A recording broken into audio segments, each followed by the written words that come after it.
Hey everybody, Jonathan Broadbent here. It is Thanksgiving Day 2023. Happy Thanksgiving to all. Happy Merry Thanksgiving. I hope you have a wonderful day and a terrific Black Friday if you like the Black Friday stuff. So it's a kind of a mixed bag today. It's thankful, time to be thankful, and also we're going to touch a little bit on some troubling trends surfacing from the far left, invading even our Black Friday. They seem to have gotten their tentacles into all kinds of stuff from sports and our sports teams, messing up all of the things that we enjoy. The adage is true. The left ruin everything. So first of all, I would be remiss. Well, actually, first of all, I don't think I did my intro.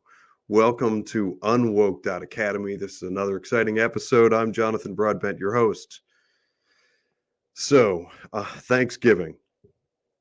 I'm going to pause and say that I'm thankful for the things that we do have and those freedoms that are left for us that remain. And I'm hopeful and thankful that there are good people around who are fighting to reclaim, attain, and reassert Western capitalist Judeo-Christian values, because those are the things upon which societies thrive. Forget about this far left woke-a-doodle globalist indoctrination stuff. It's terrible. We don't want any of it. Get rid of it. Get it out of here. This Marxist, socialist, communist stuff. It's terrible.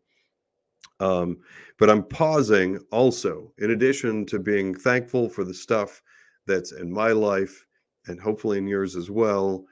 I want to pause in reflection for the J6 political prisoners. Yes, I know that that is a troubling topic for most. Wherever you are on the scale, hopefully you're not one of those people that actually believes that these people belong in some gulag for 3 years without a trial or proper treatment and their due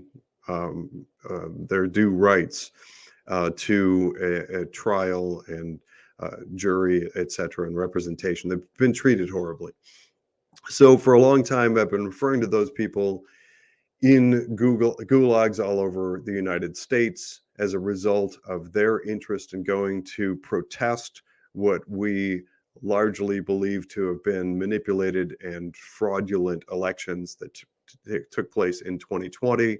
We can now clearly point to things that I believe everyone across the whole political spectrum can acknowledge were inappropriate and wrongdoing on the part of many, including but not limited to the whole Hunter Biden laptop thing and the 51 people who signed a document saying that that was Russian disinformation.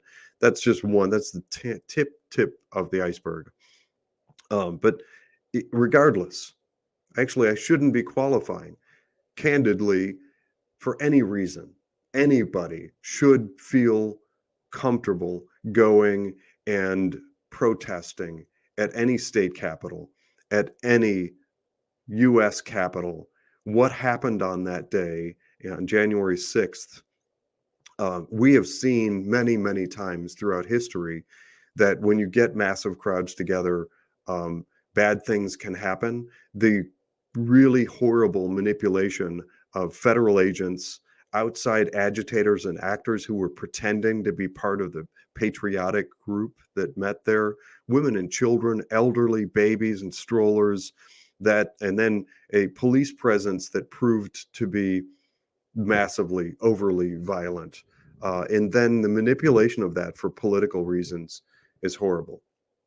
I didn't mean to spend this much time on J6, but my heart goes out to the people who are being held as political hostages. I no longer call them political prisoners because prisoners are afforded rights.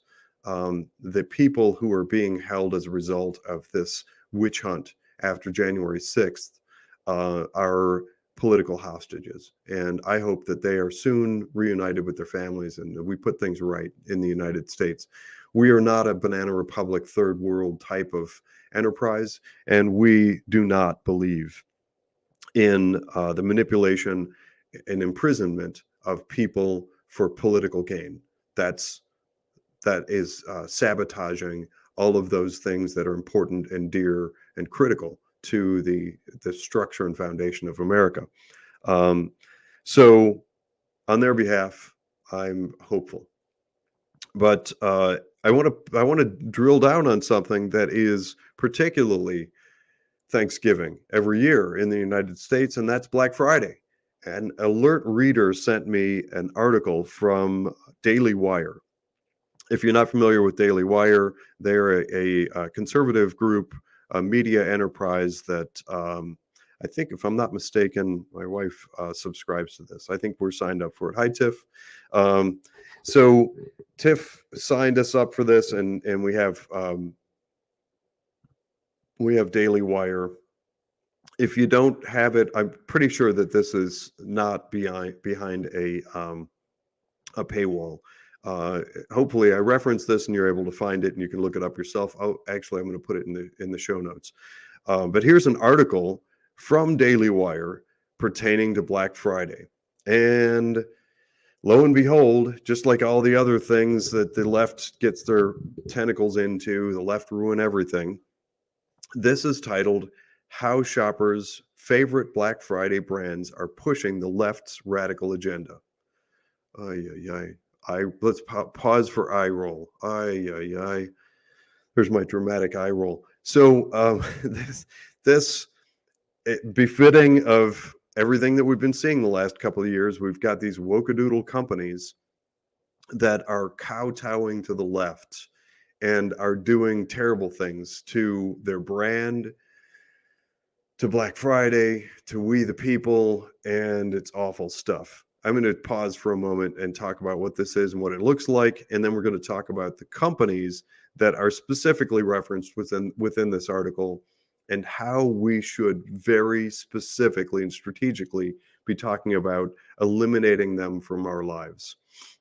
So the first thing to know is that there is this terrible thing called ESG. If you hear that term floating around, good, focus on it. It's terrible. It stands for environmental, social, and governance. And just like all the wokadoodle stuff on the far left, it's this cloudy, opaque, murky world of maybe you think that you're doing good and that hoorah, social justice and climate justice and all that stuff. But there's no there.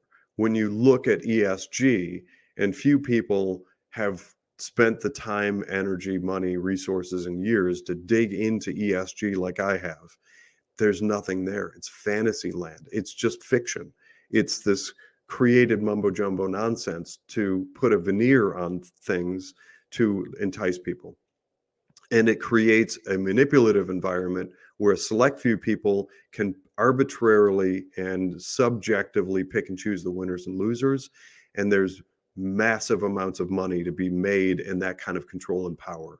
So don't buy into all the hype that if you're leaning ESG, that you're somehow doing good for the world. The same thing applies to something called DEI, diversity, equity, and inclusion.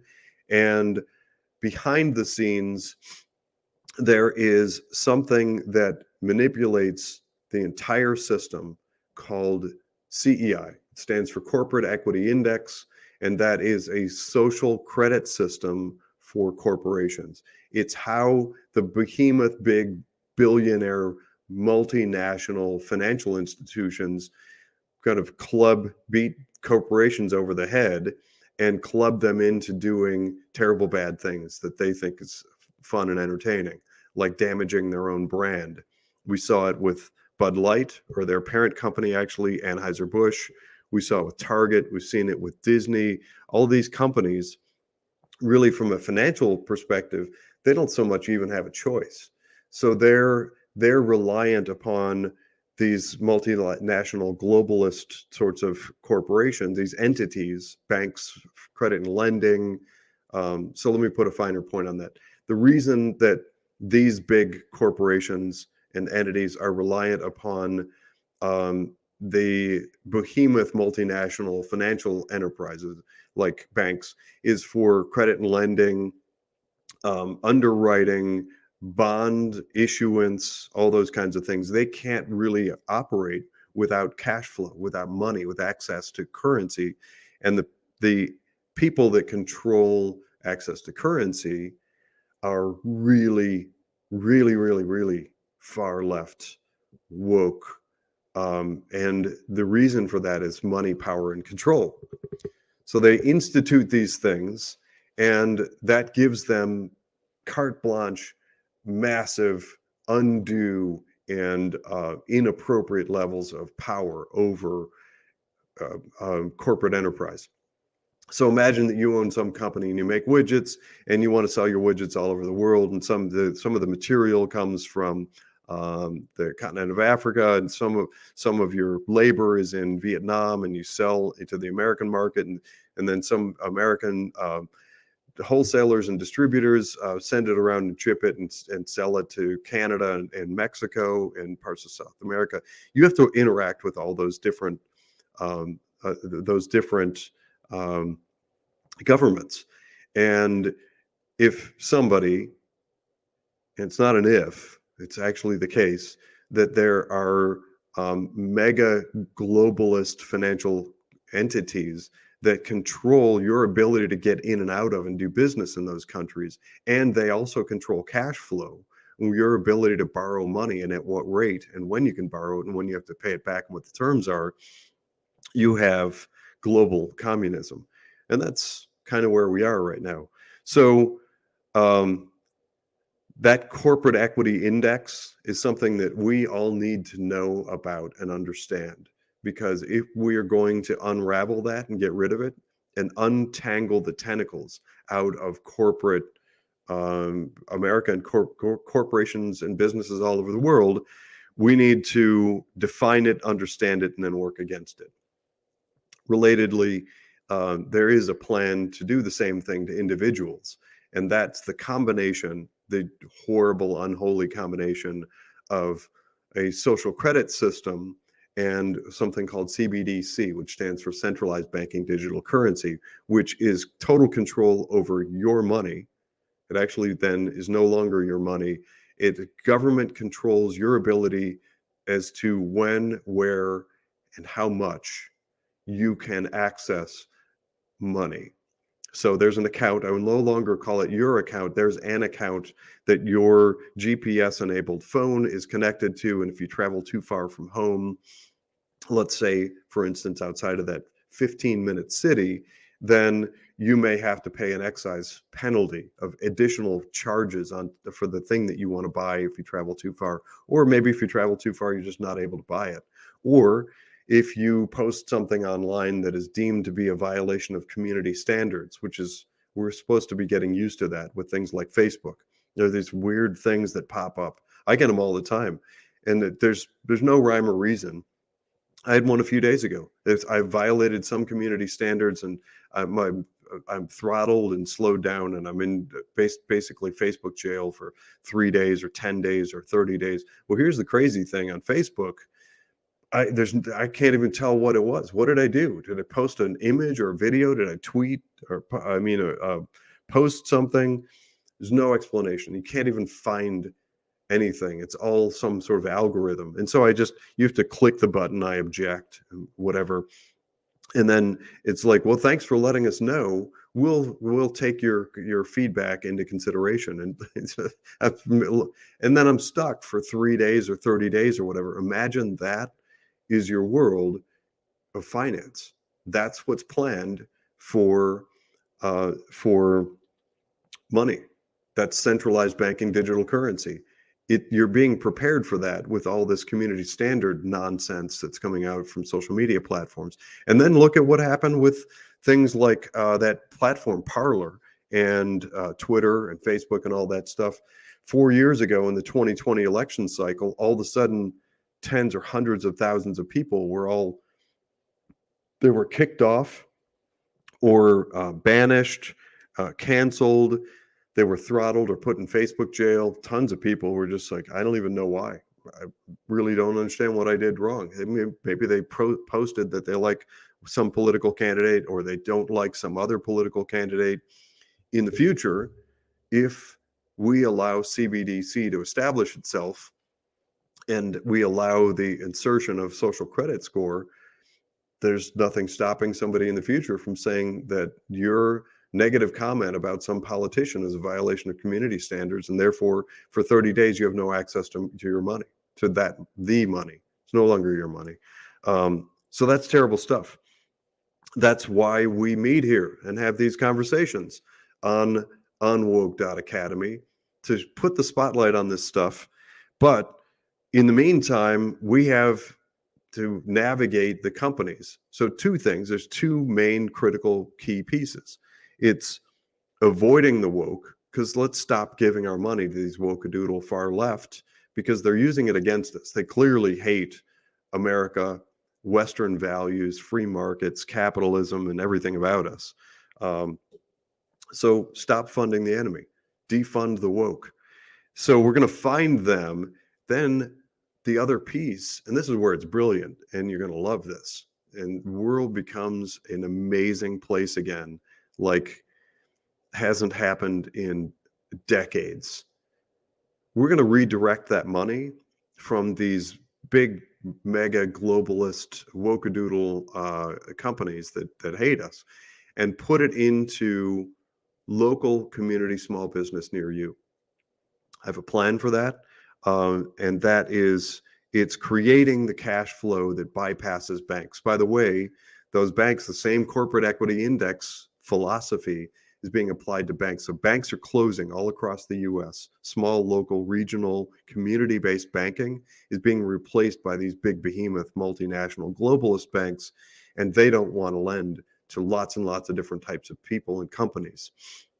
Second Amendment companies, I have to use my coded language there so that I don't get booted off of like YouTube and stuff. Farming and agriculture, and you name it. It could be anything in the future. These banks are shutting down and they're closing off lending, and they all day long to these big globalist mill types of business enterprise. But you want to open some local mom and pop shop, it's going to be really tough. But that's where we come in. That's where UnWoke comes in. This is what we're talking about doing. It's genius, actually. So we're talking about taking money from, I promised I was going to read these companies. So here's, so in the article, it goes on to say popular brands and companies like Target, Native, Harry's, Hershey's, Nike, and Apple have all pushed transgender ideology into customers over the past few years, et cetera, et cetera. A few days ago, I did big exposés on those companies that are pulling funding from the social media platform X, formerly Twitter, because they're being forced to go all woke-a-doodle, and they're trying to penalize X and Elon Musk for allowing free speech. Ooh, they're allowing free speech in an election year. That's a big no-no, apparently. So all these companies are terrible. They're treacherous. We should not want to do business with them. So as we talk about not funding them, and as I find and explore and communicate on the companies out there that are good, that rate well on our 6 pillars of freedom, that, by the way, comes from our friends over at Second Vote. Second Vote spent 12 years establishing an analytics system that analyzes on those 6 pillars of freedom. Most of the infrastructure from that is actually in the process now of coming over under our control at UnWoke. We're picking up the reins and running with that. Second Vote, for a variety of reasons, they had to close. So we're using that to communicate on the good places to donate, invest, and spend your money. Remember, that's our mantra here. Not only do we regularly say vote your values, but also diss the left. Remember that, diss the left. It stands for donate, invest, and spend. Know where you donate your money invest your money and spend your money. Donate, invest, and spend. Diss the left. So here's these companies on Black Friday of all days, the day that we would love to enjoy, some Thanksgiving leftovers, maybe watch some football, take advantage of some nice deals, get some deals to help put these companies back in the black, quote unquote. I say avoid these companies. We're going to find and build and help to flourish local companies. And a big part of this, in addition to the companies that we're screening and recommending for investments for you that are not woke, that are not on the left, which means that you can actually see the value of what you're investing in. Most of them are somewhere in the middle. They're just apolitical, which is where things should be. Most people really fall in the middle, in neutral, sort of what I call shareholder first. And some people are on the right. They're more conservative leaning, like Judeo-Christian values. But anything non-left, that's where our investment dollars should be going. So we're going to avoid these companies and put our money more toward investments that make sense, the non-left, non-woke. My name is Jonathan Broadbent. Thanks for listening. Stay tuned for another exciting episode of